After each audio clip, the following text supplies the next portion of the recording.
Right, this is the Triumph Tiger Cub from 1958, which is featured in quite a few of my videos recently, and a few more over the last couple of years. And I thought that we usually get ride videos, or perhaps videos of me discussing things about it in the workshop when I've been working on it. We just have it out here and have a bit of a look at it and discuss it. Like I say, it's a 1958 bike.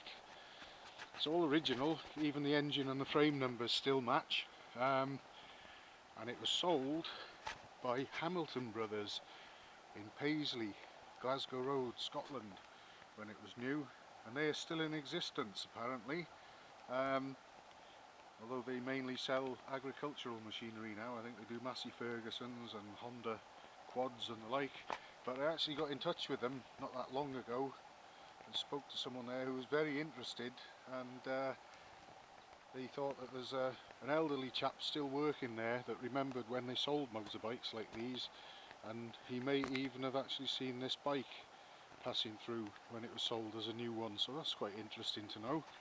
I've got some paperwork for it I'll discuss in a minute, but I bought this bike in 1977, just before I was 13 years old, and it was the second working bike that I owned, and it was to replace a BSA Bantam that I had, and we've actually still got here. My son's got it now, it's all done up, but at the time it was in a very sorry state and very badly worn out and lacking power, and I needed something a bit more lively, so I bought this for £50.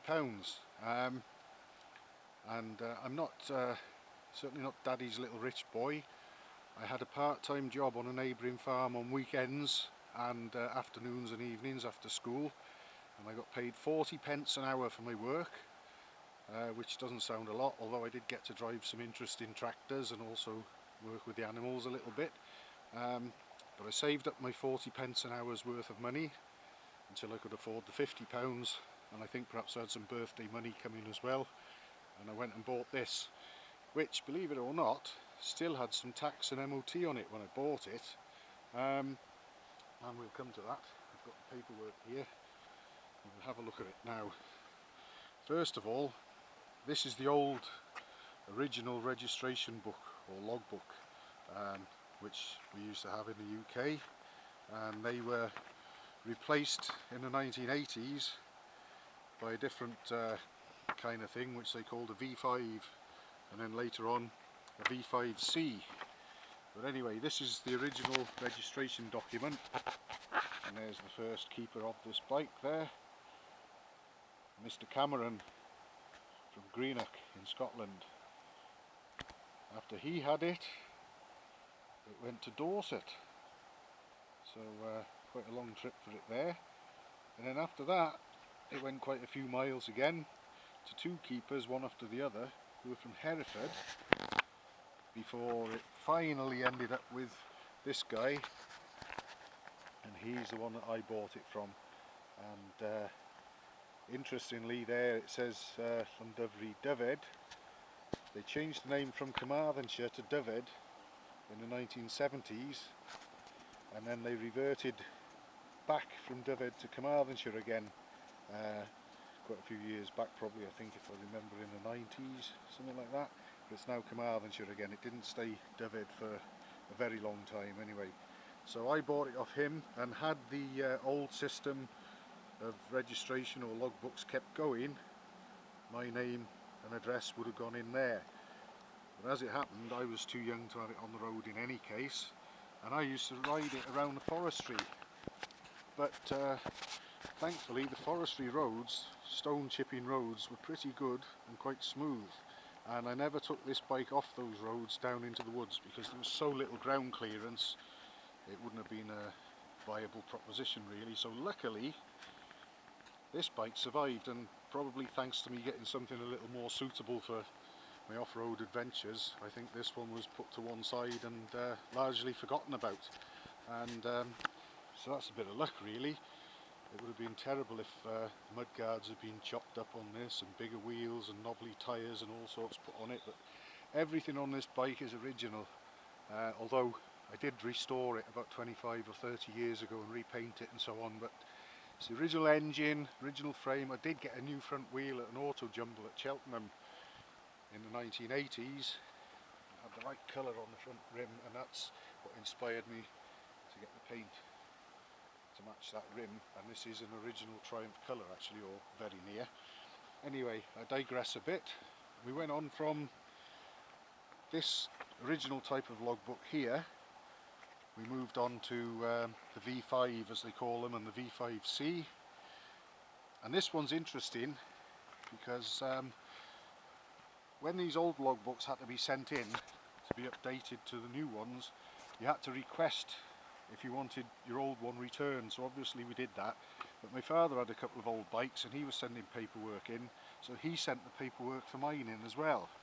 And what happened was it came back in his name, and this logbook now is in my name. I'm the keeper, but the former keeper, if we look, is my father. But not only that, because the way the system worked when they changed from these type of logbooks to these, my father was logged as the first keeper. As we see there, David Gerald Henshaw, that's my father, acquired vehicle on 25th of July 1958. And that could actually fit. It's not true, he didn't have the bike brand new, but he could have done, because he would have actually been, by a few months, he would have been 16 years old then. So in 1958, at 16 years old, my father could quite legally have had something like this and ridden it on the road legally, probably with L plates on, but that's just one of those funny little quirks and a nice little twist to the paperwork. I've also got an old MOT here, which is the one that came with it when I bought it, and it was still current, it still stood. I'll just unfold it and we'll have a look, and we can see that this MOT was issued, it was actually issued by Roddy Reese Motors, which was a motorbike shop in Lampeter. I used to visit there a little after this time in the 80s, possibly into the 90s, but it was its last MOT before I bought it was done by Roddy Reese in Lampeter. And interestingly, we see again Dyfed. Now, before they came under Dyfed, which was a much larger county area than Carmarthenshire or Ceredigion where Lampeter was, when they phased out Dyfed and went back to Carmarthenshire for where I live, they went back to Ceredigion for Lampeter. All a bit confusing, but interesting nonetheless. And there's the date that it was issued, the MOT. So it was October 1976, and the expiry October 77. Now I remember it still had MOT to run when I bought it, so I obviously bought it before October 77, and I would have been 13 years old in November 1977. So that gives us some idea of how long I've had this thing. I'm 57 years old now. The other interesting thing is the mileage. At the time, supposedly 2099, well, that's what was showing on the clock. But I do remember that this bike used to have a grey faced, which was incorrect, Smith's speedometer on it, of this size obviously. I can't remember what mileage was on it when I took it off, but I do remember on one occasion when I was riding around the forestry roads that all of a sudden these reels with the numbers on just started spinning like the reels of a fruit machine, and the mileage just went all over the place. So when I restored the bike, I fitted this reconditioned speedo and it was on 0. So that's all I've done with it so far, 585 miles. But it stood idle for a very long time. In fact, it was my son that talked me into getting it on the road for my 50th birthday. It had been in the house and it had been in the shed, fully restored but unused for 20 odd years. And we got it down off the shelf and went through it, and I think basically I just put a battery on it and some petrol in it, and it started right up, and I started using it. But it was a bit of a rude awakening obviously, and I have had a little bit of oil burning and plug fouling going on with it. But anyway, it's starting to go dark now. I hope we'll still see this. What else can I tell you about this bike? It's also got the original and quite unusual little 18mm Zenith carburetor with its own integral air cleaner or air filter if you prefer. That knob there is a choke. That's off, that's on, and there's a middle position which is sort of half choke, so it's a 3-position choke this. And what I'm going to do, I'll give it full choke and start it up. And what will probably happen is it will start up pretty easily and almost immediately start running lumpy or 8-stroking.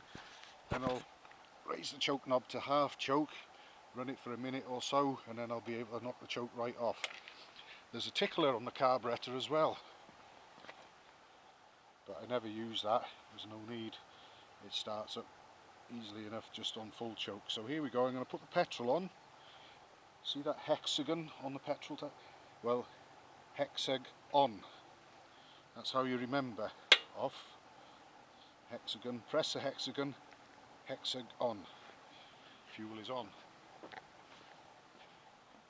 Ignition. Choke's on. Let's start him up.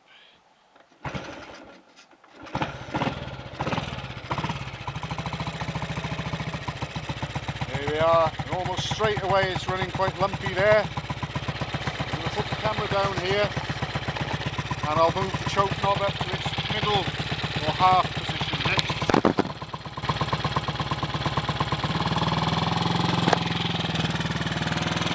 Half choke.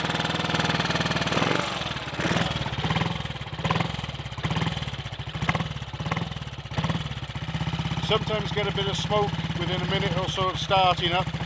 The smoke will last for a minute or two and then by and large clear. I've got other Tiger Cubs that do that, although there is a little bit of an oiling issue on this one. It doesn't use a lot of oil. Right, I can probably raise the choke knob to the fully off position now.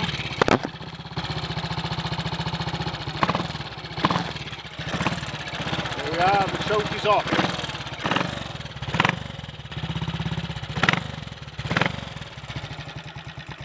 I also suspect that this engine is probably running a little bit on the rich side because the throttle slide and the throttle, the needle, slide needle are all in one piece together. You haven't got a detachable needle as you have on a lot of carburetors, and I think over 63 years the needle has probably got quite worn, and also possibly the needle and even the main jets. So as it happens, I'm in a lucky position of having some new items available. So I'm going to try a new throttle slide complete with needle and also needle jet and main jet and see if that might make the spark plug run a little less sooty. There's a bit of oil smoke there now.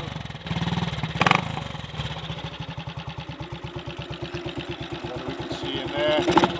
But we've got good circulation.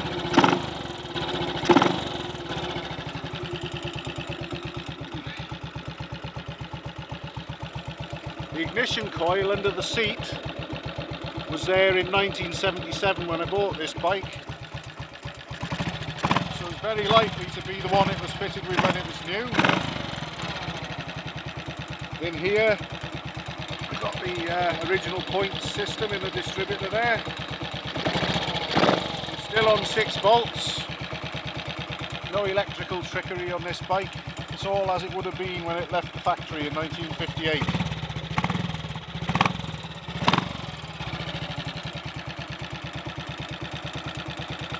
Back on there,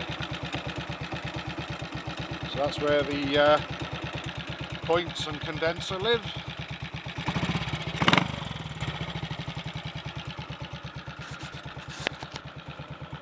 So you've got the ignition switch there on the key, this is the light switch, first position is side lights,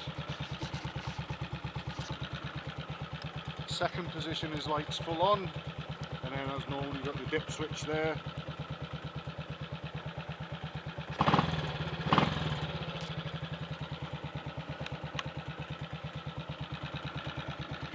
Switch that off now. So it's all very original and well, it's a complete miracle that it is very original. Like I say, when you think a 12-year-old boy got his hands on this and wanted to go around the fields and the forestry, it's nothing short of a miracle that this thing survived. But I'm so glad that either by default or divine intervention, rather than my being particularly responsible back in the day, it survived intact and lived to get partially restored. And here it is, 63 years old, nearly 64, older than me, so it deserves respect. Still with its original engine and frame numbers matching, and I've had some great fun on this recently, and I'm so glad that my son talked me into putting this on the road for my 50th birthday, because over those 7 years I haven't used it much, but I've had a lot of short range fun on it, and it's ideal. I've used it more lately, going around the back lanes and short local trips and so on, and it's just ideal for the quieter lanes, out of the way of all the hustle and bustle and perhaps even road rage and people rushing about. Just get out on the lanes with it and go along at a nice steady, not too fast, not too slow pace, and just enjoy a slower way of life for a couple of hours on a lovely little machine that's all heart. And generally, I know I've had issues with the plug oiling and it misfiring, and I'm sure I'll get to the bottom of that. We're not out of the woods yet, but generally, just by being able to remove the spark plug and clean it, if there has been trouble, I've got going again. But most of the time it hasn't let me down. Even when it has had a spate of the misfiring, it seems to manage to clear its throat and get going again. But I'm just so glad that I looked after this machine, and hopefully we've got many more miles and hours and days and whatever together. And in these days where people go on about things being green and pollution and greenhouse gases and things like that, it's also worth bearing in mind that this machine can easily exceed 100 miles per gallon. In fact, if you rode it around at about 30 miles an hour everywhere, it would probably do about 140 miles to the gallon, this thing. So all round, what's not to like? I can't think of anything. Lovely old bike.